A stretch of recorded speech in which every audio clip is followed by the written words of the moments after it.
Hello, my name is Samara Escamilla, and today I'm going to be presenting to you my protostomes my protostomes assignment.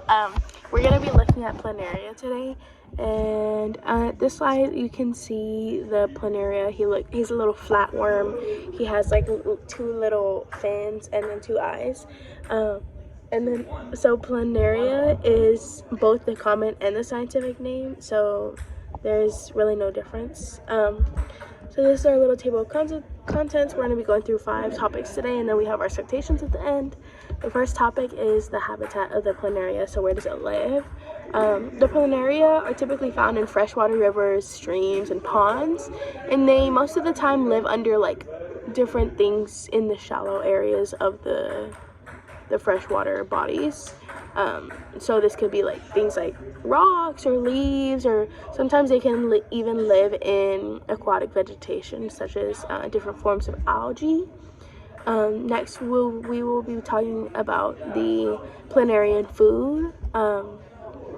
So when they're in the wild, which most of the time they are unless they're grown in a lab, they're carnivores, and so they eat arthropods, which are basically like crustaceans, and then they can also eat mollusks.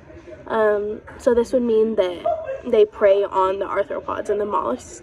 And after doing some research, I found out that the Planarian predators are different freshwater fish and amphibians, and even some aquatic larvae such as mosquitoes. And then this little picture is a scary freshwater fish. And then our third topic will be different evolved traits that they have. I could only really find one major one, but the trait is that they are able to regenerate their body, meaning that they can so if they can allow themselves to split in half kind of, and so the head can regrow the tail, and then the tail itself can regrow the head, and this is the way that they reproduce.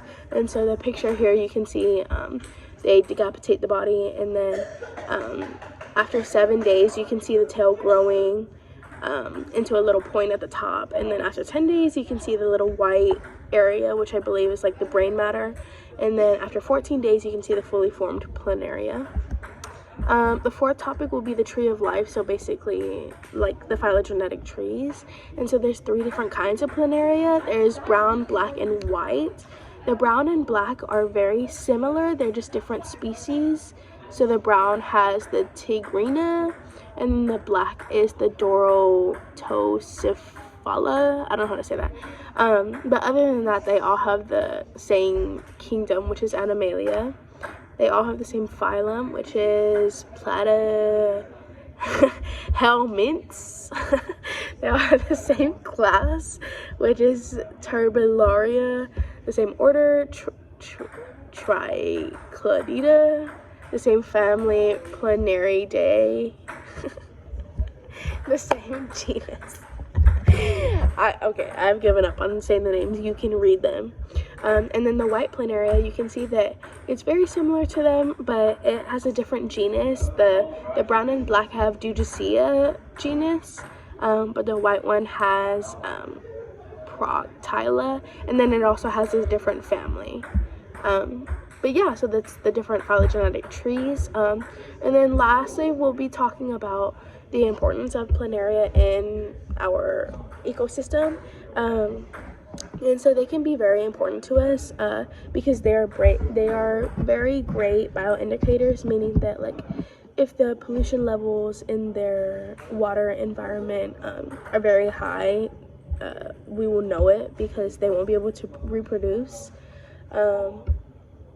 And then this also is related to the oxidation level. So if the oxidation level of the water ends up dropping below whatever is normal, the Planarians will start to die off. And a lot of this information can be very useful to any scientists who research this type of things.